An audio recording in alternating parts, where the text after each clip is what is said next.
வழங்குபவர்கள் Paces Pay, secure digital payments with multiple features and great success rate. OH Tamil நேயர்களுக்கு வணக்கம். மக்களவை தேர்தலுக்கான வாக்குப்பதிவு நடைபெற்றுக் கொண்டிருக்கிறது. விறுவிறுப்பாக கிட்டத்தட்ட இரண்டாம் கட்ட வாக்குப்பதிவை கடந்திருக்கிறோம். முன்னிலை பின்னிடைவு மாறி மாறி வந்து கொண்டிருக்கிறது. முதற்கட்டத்திற்கும் இரண்டாம் கட்டத்திற்கும் தபால் வாக்குப்பதிவு ஏற்கனவே முடிந்து விட்டது. கருத்து கணிப்புகளையும் கடந்து வந்திருக்கிறோம். அதனால இந்த எப்படி இருக்கிறது வித்தியாசங்கள், யார் ஆட்சி அமைக்க வாய்ப்பு இருக்கிறது, பெரும்பான்மை பாஜகவிற்கு கிடைத்து விட்டதா, இன்னும் பல்வேறு விஷயங்களையும் விரிவாக பேச இருக்கோம். இதற்காக நம்முடன் இணையும் சிறப்பு விருந்தினர் மூத்த பத்திரிகையாளர், அரசியல் விமர்சகர் டிவி சோமு. வணக்கம் சார். வணக்கம்.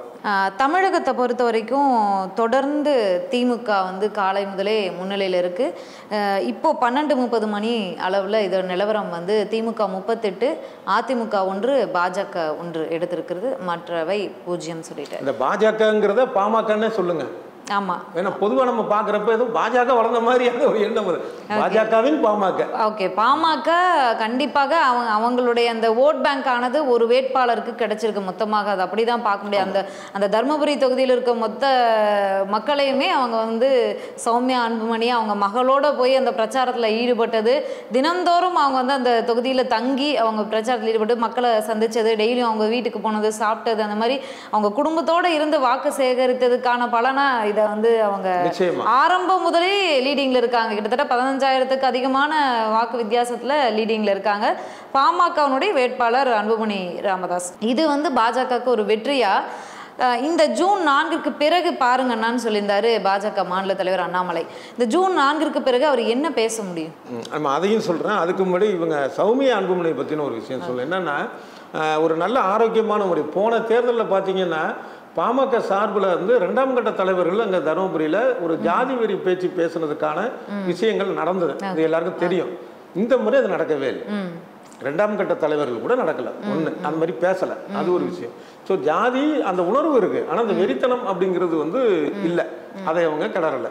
அடுத்தது இவங்க பேசின பேச்சுக்கள், சௌமியா அன்புமணியோட பேச்சு ரொம்ப ஒவ்வொரு பகுதிக்கும், ஒரு நாடாளுமன்ற தொகுதினா 6 சட்டமன்ற தொகுதி இருக்குதா, அந்தந்த பகுதிகளில் என்னென்ன தொழில் வளர்ச்சிக்கான விஷயம்னா, வேலை வாய்ப்புக்கான விஷயம்னா, இதெல்லாம் ரொம்ப தெளிவாக தீவிரமாக அவங்க பேசினாங்க. அவங்களுடைய அந்த அப்ரோச் இருக்கு, ரொம்ப அருமையான ஒரு அப்ரோச், ஒரு நியாயமான ஒரு வெற்றின்னு தான் அவங்களுக்கு சொல்லணும். இந்த அளவுக்கான ஒரு விஷயம் கிடைச்சிருக்கு. அது ஒரு விஷயம். அடுத்தது இவர் அண்ணாமலை சொல்வதற்கு எதுவும் இருக்குமா அப்படின்னு எனக்கு தெரியல. ஆனால் என்ன அவர் சொல்லலாம் அப்படின்னா, அவரே தோல்வி முகல் தான் இருக்கிறார். தான் வெற்றி பெற போகிறேன் அது இதுன்னு அவர் பேசாத பேச்சு இல்லை. அதாவது இல்லாத விஷயத்தே பெருசாக பேசுவார். ஒரு பிடிமானம் கிடைச்சிருச்சு, அங்கே போட்டிடுறாருன்னா அவர் சும்மா இருப்பார். அவர் ஏகத்துக்கு பேசினார். அப்படி இல்லைன்னு ஆகிப்போச்சு. ஏன்னா இப்போ திமுகவுக்கும் பாஜகவுக்கும் வாக்கு வித்தியாசமே ஒரு கணிசமான அளவு இருக்கு. இப்போ இந்த நேரத்தில் இன்னொன்று நம்ம சொல்லணும்னா, தமிழ்நாட்டை சேர்ந்த ஒரு டிவியை 30.5 திமுக, 30% பிஜேபி, 29.5 ஏடிஎம்கேன்னு சொல்லி கருத்து கணிப்புல நேற்று சொன்னாங்க. அப்போ ஒரு 0.5% தான் 2 பேருக்கு வித்தியாசம். யாருக்கும்? திமுகவுக்கும் பாஜகவுக்கும். ஆனா நிலைமை அப்படி இல்லையே. வித்தியாசங்கள் எவ்வளவோ இருக்குது இப்ப திமுகவுக்கும் பாஜகவுக்கும். அப்ப அவங்களுடைய கருத்து கணிப்பு தவறா சொல்லியிருக்கிறாங்க அப்படிங்கிறதுக்கான ஒரு உதாரணத்துல நீங்க இப்ப பேசிட்டு இருக்கிறதுனால அந்த விஷயத்த இருக்குது. திமுகவுக்கும் பாஜகவுக்கும் வித்தியாசங்கள் நிறைய இருக்குங்கும் போது, கோயம்புத்தூர் தொகுதியில அண்ணாமலை அவர்கள் போட்டிட்டு இருக்காரு. திமுகவினுடைய வேட்பாளர் கணபதி ராஜ்குமார் 1,26,378 வாக்குகள் பெற்றிருக்காரு. கிட்டத்தட்ட 2வது சுற்று ஆரம்பம் வரைக்கும் 30,000க்கும் அதிகமான வாக்கு வித்தியாசத்துல தான் அண்ணாமலை 2வது இடத்துல இருந்தார். ஆனால் தற்போது 97,593 வாக்குகள் எடுத்திருக்காரு. அப்ப வித்தியாசம் முந்திக்கு குறைஞ்சிருக்கு.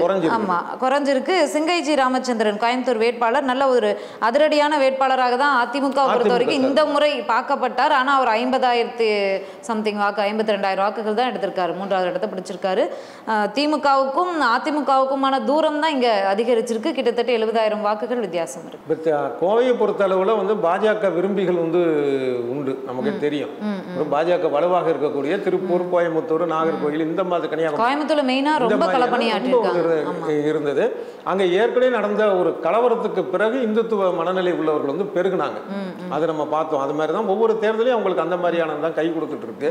அதே போல் இவருடைய பேச்சுக்களை வந்து, அதாவது பொதுவாக பார்த்தீங்கன்னா அண்ணாமலையுடைய பேச்சுக்கள் வந்து நிறைய கிண்டல் கேலி தான் பண்ணக்கூடிய அளவுக்கு தான் இருக்கும் பொதுவாக யோசனை பண்ணோம்னா. ஆனால் நம்ம சமூக வலைதளத்தில் பார்த்தீங்கன்னா கோயம்புத்தூர் சேர்ந்த பலர் வந்து அண்ணாமலையுடைய பேச்சை ரொம்ப சிலாகிச்சு பதிவிறதெல்லாம் நம்ம பார்க்குறோம். ஸோ அந்த ஒரு இந்துத்துவ மனநிலையை அவருக்கு கை கொடுத்துருக்கு இந்த அளவுக்கு. ஓகே, நட்சத்திர வேட்பாளர்கள்னு நம்ம தமிழ்நாட்டில் பார்க்கணும். பாஜகவில் வேட்பாளர்களுக்கு பஞ்சமா என்னன்னு தெரியல. ஆல்ரெடி எம்எல்ஏவாக இருக்கிறவங்கள இரு மாநில ஆளுநர்களெல்லாம் கூட்டிகிட்டு வந்து களத்தில் இறக்கி இப்போ வந்து அவங்கள ஒரு நிர்பந்தத்தில் உட்கார வச்சிருக்காரு அண்ணாமலை. தமிழிசை சவுந்தரராஜன் தொடர்ந்து 2வது இடத்துல இருந்தாங்க, இப்போ அவங்க 3வது இடத்துல இருக்காங்க. தமிழிசை சவுந்தரராஜன், அதே மாதிரி நைனா நாகேந்திரன், டிடிவி தினகரன் பாஜக சார்பில் இருந்தார். பிறகு சுயேட்சை வேட்பாளராக போட்டியிட்ட ஓபிஎஸ்லாம் ரொம்பவே தர்ம சங்கடமான நிலைமைக்கு தான் ஆளாயிருக்காரு. அவருக்கு இந்த நிலைமை தேவையா அப்படின்னு அவங்க கூட இருந்தவங்களே பிரிஞ்சுட்டாங்க. இப்போ கூட இருந்த ஓபிஎஸ் சிபிஎஸ் அணி பிரிஞ்சதுக்கு அப்புறம் ஓபிஎஸ் கூட இருந்த 4 பேர் கூட இப்போ இல்லை. ஏன்னா அவர் சுயேட்சையா போட்டியிட போனோடனே அவங்களும் வந்து விலகிட்டாங்க. இப்போ அவருக்கு தோல்வி முகம் தான் கிடைச்சிருக்கு. இதை எப்படி எடுத்துக்கிறது? இல்லை இந்த விஷயத்தில் அதாவது சொன்னீங்கல்ல, அண்ணாமலை வந்து பல பேரை சிக்கல்ல மாட்டி விட்டாருன்னா அதுல ஒருத்தர் வந்து மத்திய அமைச்சர் முருகன். ஆமா, மாநிலங்களவையுடைய எம்பி இது வந்து போன பிப்ரவரி தான் முடிஞ்சது. முடிஞ்ச உடனே மறுபடியும் அவர் அடுத்த 6 வருஷத்துக்கு தேர்ந்தெடுத்தாங்க. அவர் வந்து தெளிவாயிட்டாரு. அவருக்கு தெரிஞ்சிருக்கு, கள நிலவரம் தெரிஞ்சதுனால வாங்கிட்டு களத்துல இறங்கி தேர்தலே அவருக்கு தேவையில்லை. அவரை கொண்டு போய் இது ரொம்ப ஆச்சரியமா இருக்கு. அந்த மாதிரி இது வரைக்கும் இந்திய ஒரு வரலாற்றுல ஏற்கனவே எம்பி அதாவது ஏற்கனவே எம்எல்ஏ இருக்கிறவங்க வந்து ரிசைன் பண்ணிட்டு வந்திருக்காங்க. இவரு காங்கிரஸ்ல வசந்தகுமார் கூட நம்ம பார்த்தோம். நாங்குநேரில் இருந்தவரை வந்து ரிசைன் பண்ணிட்டு நீங்க இங்க வந்து கன்னியாகுமரியில் போடுன்னு சொன்னது பார்த்தோம். ஆனா இவரு ஆல்ரெடி ராஜ்யசபா எம்பி இன்னும் 6 வருஷம் இருக்கு. ஆனா அதை வச்சுட்டு இதுக்கு வர சொல்லி இப்படி அதே மாதிரி தமிழிசை சவுந்தரராஜன் இப்படி ஒவ்வொருத்தரும் இந்த விஷயத்துல எல்முருகன் அவர்களுடைய இந்த விஷயத்துல இருந்து எஸ்கேப் ஆனது நிதியமைச்சர் நிர்மலா சீதாராமன். நான் போட்டியிட மாட்டேன்னு மறுத்துட்டாங்க. ஏன்னா அவங்களுக்கும் இருக்கு டியூரேஷன். இந்த விஷயம் நமக்கு இந்த அவமானம் நமக்கு தேவையில்லை அப்படின்னு கிண்டலாவே சொல்லிட்டாங்களே. தேர்தலில் போட்டியிடுற அளவுக்கு காசு இல்ல. அப்ப மறுபடியும் மத்தவங்க எல்லாம் அந்த அளவுக்கு காசு வச்சிருக்காங்கிறது அந்த உட்கட்சி மோதல் வந்து பாஜகல இருக்குன்னு சொல்றாங்க. ஒருவேளை அது உண்மையா இருக்குமோன்னு இந்த மாதிரி விஷயங்கள்லாம். ஆமா, இப்ப ஸ்மிருதி இராணியுடைய விஷயம் பாத்தீங்கன்னா அந்த உட்கட்சி மோதல் இது பின்னாடி பெருசா வரும். எலெக்ஷனுக்கு அப்புறம் இது வந்து மீடியாக்கள்ல என்ன அதுன்னு தோண்ட துருவ ஆரம்பிப்பாங்க. ஏற்கனவே வந்து ஒரு நீர்ப்புத்த நெருப்பா இருக்கு. அந்த மாதிரி அது மாதிரி இப்ப தமிழ்நாட்டு அளவுலையும் பாத்தீங்கன்னாலும் நீங்க சொன்னது மாதிரி தேவையில்லாமலாம் கொண்டு வந்து இழுத்து விட்டு இந்த ஒரு படத்துல வடிவேலு அவர் ஐசன் கூட போயிட்டு இருப்பாரு. அவர் கடைசியா சொல்லுவார், சேத்துல உழுந்துட்டு சொல்லுவாரு, பட் இதுக்கு தான் நான் இது பண்ணி விட்டியாடா, ஏன்டா அந்த மாதிரி பண்ணாடி, நான் பாட்டு சிவனேன்னு தானே போயிட்டு இருந்தேன், என்னை கொண்டு வந்து தள்ளி விட்டியன்ட்டு. அந்த மாதிரி இப்போ ஏன்னா ஆளுநராக இருந்தவங்க எல்லாம் கொண்டு வந்து வச்சதுங்கெல்லாம் ஆச்சரியமா இருக்கு. அந்த அளவுக்கு ஒரு பெரிய ஒரு அரசியல் மாற்றத்தை இவங்க ஏற்படுத்த போறாங்கன்னா அப்படி கிடையாது. தமிழ்நாட்டு நிலைமை நிச்சயம் தெரியும். பிஜேபிக்கு அந்த அளவுக்கு செல்வாக்கு வந்து இங்கே இல்லைன்னு தெரியும். அப்படி இருந்த ஆளுநர் பொறுப்பு இருக்கிறவங்களை கொண்டு வந்து இங்கே நிறுத்துறது, ராஜ்யசபா எம்பியை கொண்டு வந்து இங்கே நிறுத்துறது, இதெல்லாம் திட்டமிட்டு செய்தது போலவே தான் இருக்கு. ஓகே, ஆல்மோஸ்ட் நம்ம நெருக்கத்துக்கு வந்துட்டோம்னு நினைக்கிறேன். அந்த வாக்கு எண்ணிக்கையினுடைய நெருக்கத்துக்கு பாஜக கூட்டணி என்டிஏ கூட்டணி 296, காங்கிரஸ் கூட்டணி 228, பிறல வந்து 19 இருக்குது. நம்ம ரிசல்ட்டோடைய நெருக்கத்துக்கே வந்த மாதிரி தான் இருக்கிறது. காங்கிரஸ் வந்து இந்த அளவுக்கு உழைப்பை போட்டும் பெரிதும் எதிர்பார்க்கப்பட்டும் கருத்து கணிப்புகளை முறியடித்தும் ஆனாலும் அவங்க அந்த வெற்றி வாகை சூட முடியாத நிலைமை தான் இருக்குன்னு நமக்கு இப்போ ஆல்மோஸ்ட் தெரிஞ்சிருச்சு. அப்படி இருக்கும்போது அதற்கு என்ன காரணங்களாக இருக்கும்னு ஒன்று ஏற்கனவே நம்ம பேசுறது போல பிஜேபி அரசுடைய அடக்குமுறைகள் ஒரு காரணம். இன்னொன்று பார்த்தீங்க அப்படின்னா இப்போ காங்கிரஸ் சார்பில் வந்து அதாவது பிஜேபி சார்பில் மோடி பிரதமருங்கிறத முன்னெடுத்தாங்க, காங்கிரஸ் சார்பில் நிறுத்தலை. அது ஒன்றும் தவறு இல்லை. இது இல்லாமே ஏற்கனவே தேர்தல் நடந்திருக்கு, வெற்றிகளும் கிடைச்சி, அது ஒரு பெரிய விஷயம். ஆனால் இது இந்தியா கூட்டணியில் இருக்கக்கூடிய தலைவர்கள் எல்லாம் சேர்ந்து ஏதாவது ஒரு கூட்டம் நடத்தினாங்களா? ஒன்று கூட இல்லை. ஒவ்வொரு கூட்டத்தில் 2 பேர் மிஸ்ஸிங். இது ஆமாம், இந்த ஒரு சோசியல் மீடியா நேரத்தில் ஒரு இடத்துல வந்து நீங்கள் எல்லாரும் சேர்ந்து நடத்துனீங்கன்னா அது இந்தியா முழுக்க பரவும். அதுக்குன்னு ஒரு மாசு இருக்கு, அது இல்லை. இந்த கடைசி கூட்டத்தில் கூட முதலமைச்சர் ஸ்டாலின் அவர்கள் கலந்து கொள்வதாக இருந்தது, கலந்து கொள்ளல. பட் அதுக்கான ரீசன் சொல்லவே இல்லை. இல்லை, சொன்ன உடல்நலம் காரணமாக டிஆர் பாலு சொன்னார் இந்த இதில். அது ஒரு விஷயம் இல்லை. ஆனால் தேர்தலுக்கு முன்னாடியே அத்தனை தலைவர்களும் சேர்ந்து ஒரு மேடலை ஏறினாங்களா? அது இல்லை. அடுத்தது இன்னொரு என்னன்னா, வயநாடுல போட்டியிடக்கூடிய ஆனி ராஜா. அவர் என்ன சொல்றாரு, ஒரு எம்பியா இருக்கிறதுக்கே தகுதி கிடையாது அப்படின்னு சொல்லி அங்க பிரச்சாரம் பண்றாரு. அவரே ரேபரேலிக்கு என்ன சொல்றாருன்னா, ராகுலுக்கு ஓட்டு போடுங்கிறாரு. அப்ப மக்கள் இதை பார்த்துட்டு தான் இது என்ன ஒரு வெக்கக்கடான ஒரு விஷயமா இருக்குது. இந்தியா கூட்டணியோட மைனஸ் அந்த விஷயம். மைனஸ் அதாவது மேற்கு வங்கத்திலையும் கேரளாலையும் வேற மாதிரி இருப்பாங்க. அதே மாதிரி வந்து இங்க ஆம் ஆத்மி கூட வந்து டெல்லி பஞ்சாப் இருக்கு மற்ற. அப்ப அதுக்கேற்ற மாதிரியான ஒரு விஷயத்தை இவங்க வந்து பேசி இருந்திருக்கணும், செஞ்சு அது இல்லது. ஒண்ணு இந்த எண்டுக்கு போறது, இன்னொரு இந்த அப்ப மக்களுக்கு வந்து அது ஒரு எரிச்சலை ஏற்படுத்துது. அட்லீஸ்ட் அந்த கூட்டணியில் இருக்கக்கூடிய தலைவர்கள் ஒரே மாநிலத்துல சந்திக்கும் போது அங்க வந்து எதிர்த்து வாக்கு கேட்காம இருந்தாலும் இந்த குழப்பம் அந்த மாதிரியான இதா இருந்திருக்கணும். இல்ல அந்த மாதிரி எதிர்த்து போட்டியிடக்கூடியவங்களை வந்து அங்க அனுப்பாம இருந்திருக்கணும். இதுல எந்தவித திட்டமிடலும் இல்லாம போச்சு. அதே மாதிரி குறைஞ்சபட்ச செயல் திட்டம்ங்கிறது கடந்த காலத்துல இருந்ததுதான். அந்த மாதிரியான ஒரு அறிக்கை இப்ப இந்த தடவை வரல. ஒரு குறைஞ்சபட்ச இதெல்லாம் நாங்க வந்து எங்களுக்குள்ள எத்தனையோ கருத்து வேறுபாடு இருக்கு, அதை தாண்டி இந்த குறிப்பிட்ட இந்த விஷயங்கள்லாம் நாங்க வந்து ஒற்றுமையா இருந்து நாங்க அதை செய்வோம் அப்படிங்கிறது இருந்துச்சு. அது இல்ல. இப்ப ராகுல் மட்டும் தனியா கூவிட்டு இருந்தாரு, வந்து இடஒதுக்கீடு சம்பந்தமா பேசினாரு, சமூக நீதி பேசினாரு. அவரு பேசின அளவுக்கு இப்ப தமிழ்நாட்டுல பேச வேண்டிய அவசியமே இல்லை. ஏன்னா இங்க இருக்கக்கூடிய திமுக அதுங்கிறது சமூக நீதி அரசு அப்படிங்கிற அளவுக்கு தான் இருக்குது. அதனால புதுசா அவங்க பேசுறாங்க. மற்ற மாநிலங்கள்ல ராகுல் மாதிரியே மற்றவங்க பேசியிருக்கணும், அது இல்லை. இந்த மாதிரியான காரணங்கள் தான் காங்கிரஸ் சைடு உள்ள வீக்னஸுக்கான காரணம்.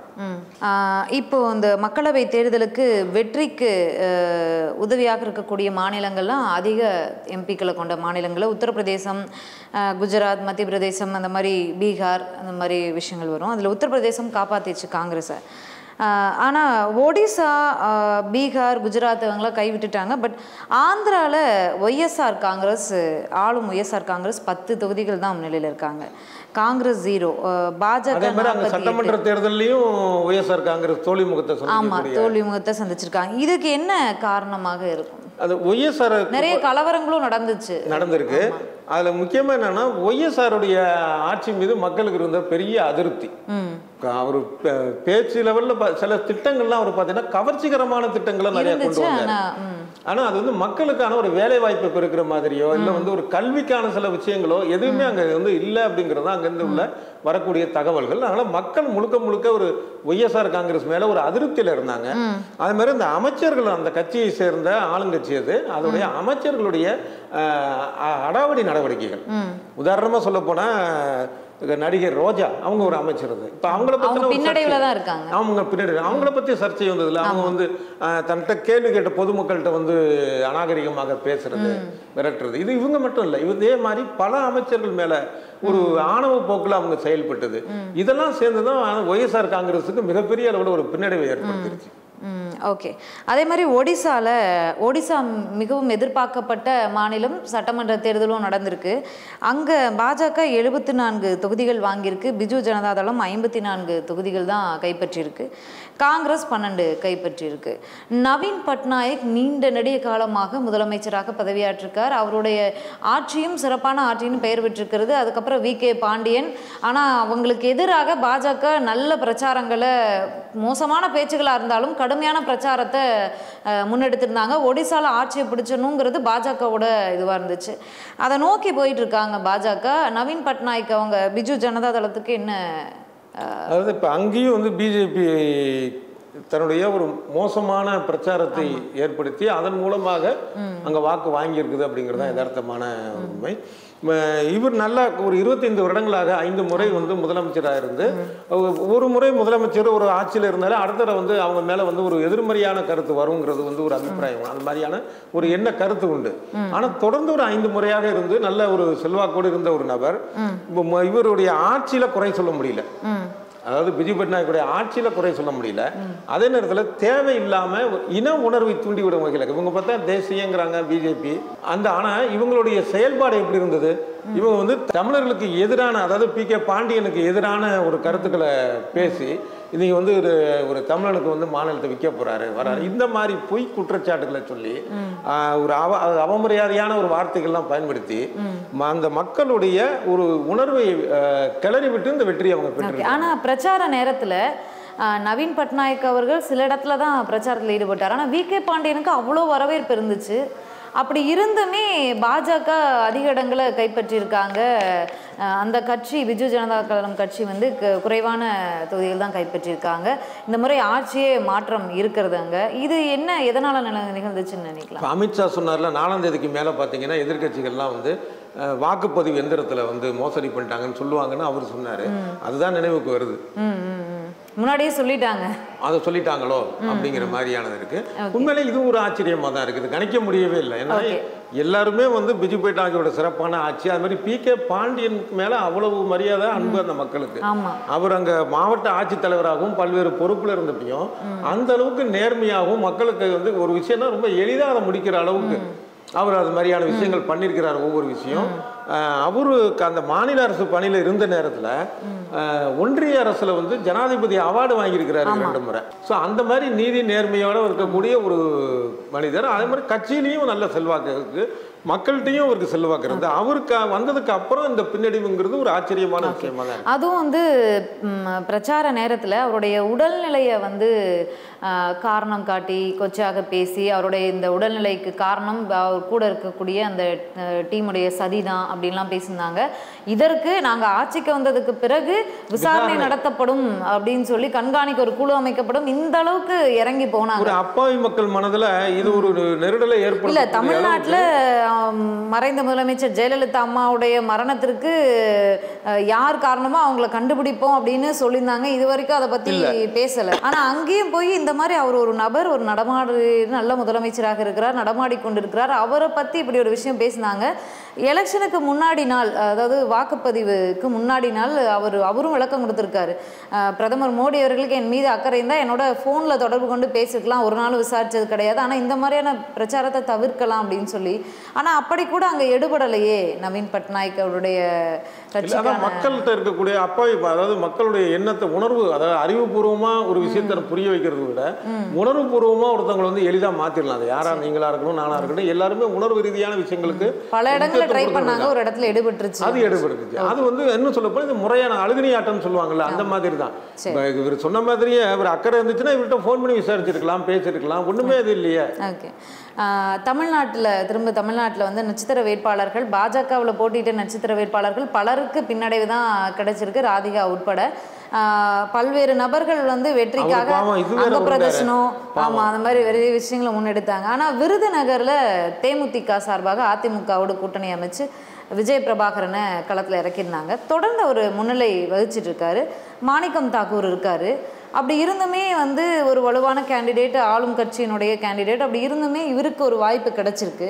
எதனால கிடைச்சிருக்கும் அப்படின்னு நினைக்கிறீங்க? விஜய் பிரபாகரன். ஆமா, விஜய் பிரபாகரங்கிறது வேற என்ன காரணம்? விஜயகாந்த் பையன் அப்படிங்கிறது தான் காரணம், வேற என்ன இருக்கு? அந்த கட்சியில வேற யார் இருக்காங்க வந்து போட்டிருந்தோம்னா சுதீஷ், பிரேமலதா, விஜய பிரபாகரன், இவங்க 3 பேருக்கு போக தானே மற்றவங்களுக்கு சீட்டு. அந்த மாதிரியான ஒரு குடும்ப கட்சி அப்படிங்கிறதும் அது ஆயிடுச்சு. அந்த மாதிரியான ஒரு சூழல் வந்துருச்சு. அப்போ அந்த ஒரு அடிப்படையில் தானே அவருக்கு கொடுத்த ஒரு விஷயம்.